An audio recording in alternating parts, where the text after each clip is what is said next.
आज इस वीडियो में हम सीखेंगे प्रश्नावली 5.1 और क्वेश्चन नंबर 3। क्वेश्चन नंबर 3 में आपके पास में क्या है, एक आपको समांतर श्रेणी दी गई है और इसकी जांच करनी है कि ये समांतर श्रेणी है या नहीं है। यदि समांतर श्रेणी है तो आपको अगले 4 पद आपको ज्ञात करना है। तो हमें क्या करना पड़ेगा, समांतर श्रेणी की जांच के लिए हमें कम से कम 2 या 3 सार्व अंतर निकालने पड़ेंगे आपको, ठीक है। तो सार्व अंतर बराबर क्या होता है, सूत्र D बराबर, D का मतलब सार्व अंतर A2 माइनस A1।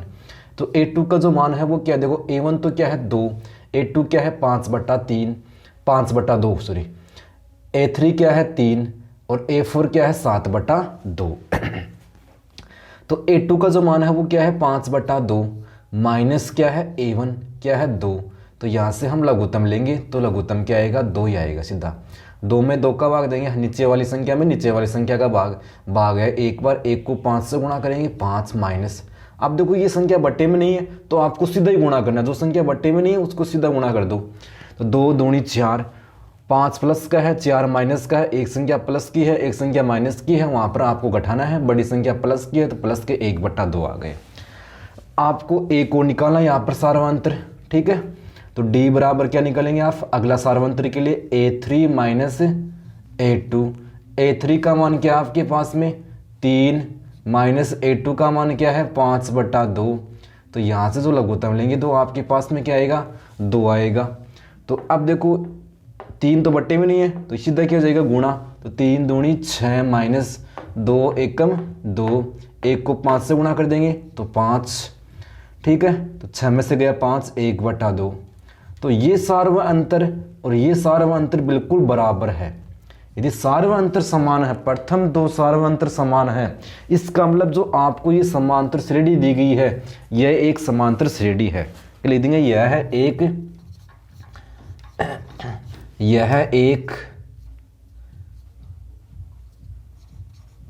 एक समांतर श्रेणी है। यदि समांतर श्रेणी है तो आपको अगले 4 पद निकालने हैं आपको, ठीक है। तो आपके पास में क्या है A1 A2 A3 A4। तो आपको क्या निकालना है, A5 का मान यहाँ पर निकालना है। सूत्र क्या बनाएंगे यहाँ पर, A5 बराबर A1 प्लस 4D।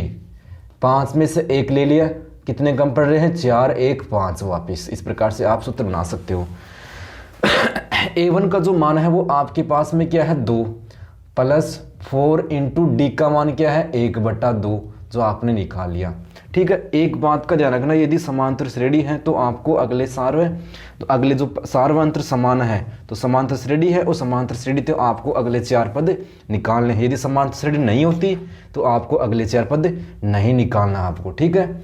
तो यहाँ से 2 प्लस ये 4 इंटू 1 4/2। तो 2 प्लस 4 में 2 का भाग देंगे तो 2 दूनी 4, तो 2 2 कितने हो गए 4। तो A5 आपके पास में कितना हो गया 4 आ गया, ठीक है। अब निकालेंगे आप A6 मान छठा पद। सूत्र क्या हो जाएगा, A1 प्लस 5D।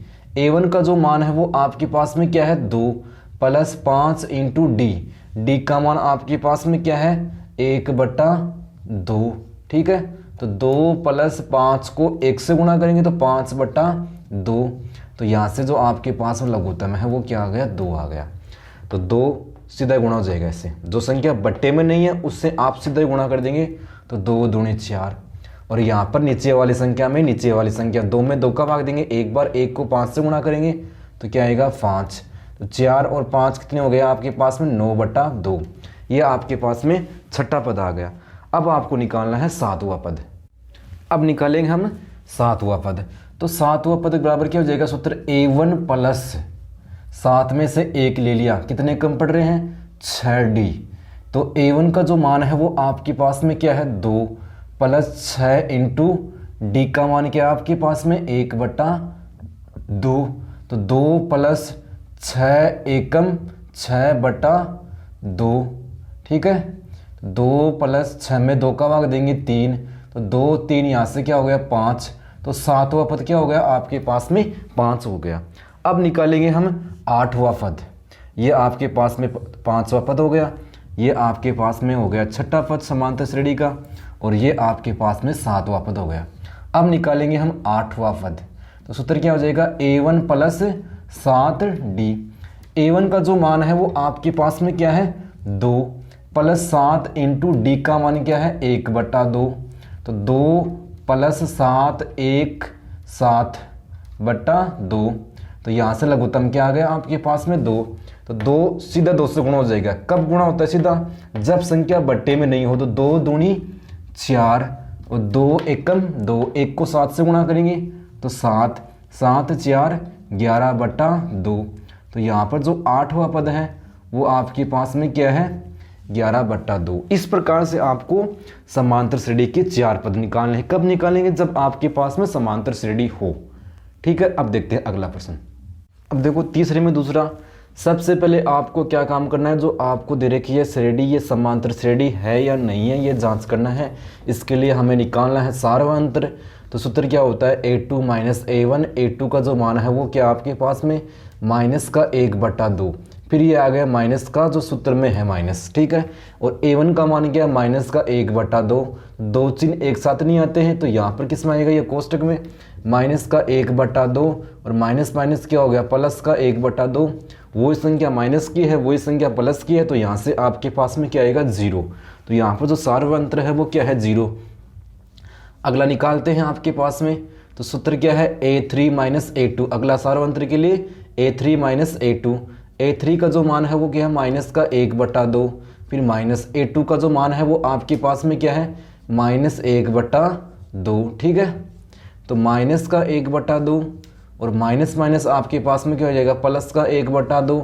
तो वही संख्या प्लस की है वही संख्या माइनस की है, तो यहाँ पर भी जो सार्वअंतर है वो आपके पास में क्या है 0 है। और यहाँ पर भी जो सार्वअंतर है वो आपके पास में क्या है 0 है। तो सार्वअंतर बिल्कुल समान है। इसका मतलब यहाँ पर जो सार्वअंतर है वो आपके पास में क्या है बिल्कुल समान है। तो यहाँ पर जो ये श्रेणी है वो एक क्या है समांतर श्रेणी है। तो लिख देंगे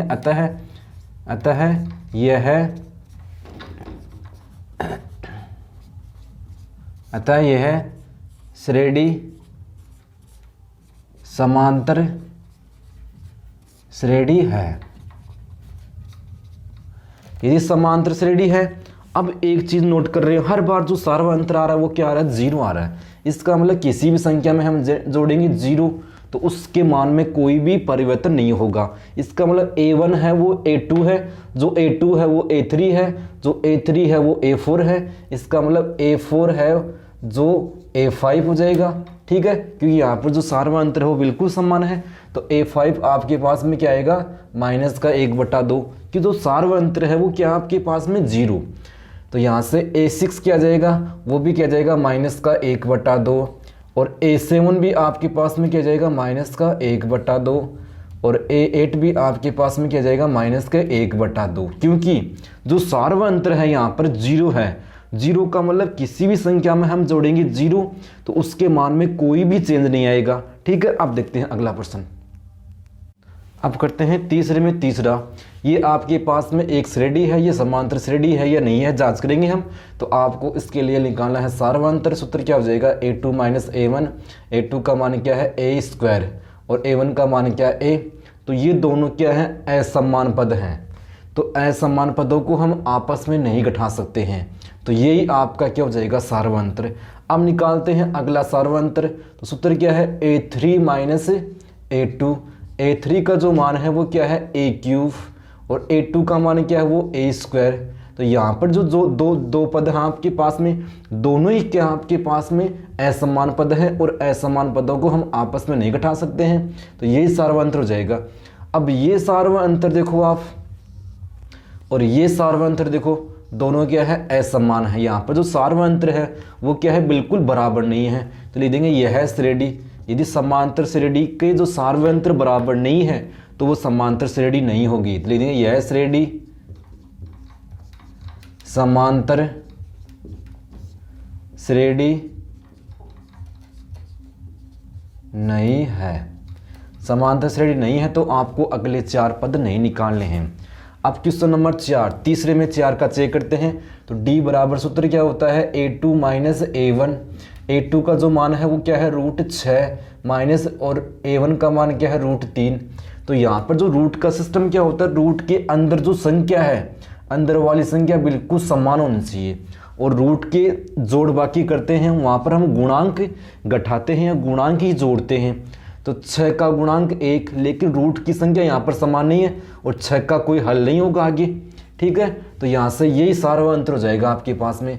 तो अगला सार्वंत्र निकालते हैं हम अब। d बराबर आपके पास में क्या हो जाएगा, a3 माइनस a2। a3 का मान क्या है, √9, और a2 का मान क्या है, √6, और √9 का मान क्या है, 3 माइनस √6। तो इसके आगे क्योंकि असमान पदों को हम आपस में नहीं घटा सकते हैं, तो यहाँ पर जो सार्वंत्र है वो बिल्कुल समान नहीं है। तो लिख देंगे यहाँ पर इस श्रेणी का समांतर श्रेणी का जो सार्वंत्र है वो समान नहीं है, इसलिए ये समांतर श्रेणी आपके पास में नहीं है। तो लिख देंगे यह श्रेणी समांतर श्रेणी नहीं है। समांतर श्रेणी नहीं है तो आपको अगले 4 पद नहीं निकालने हैं। तो इस प्रकार से आपको क्वेश्चन नंबर 3 करना है। धन्यवाद।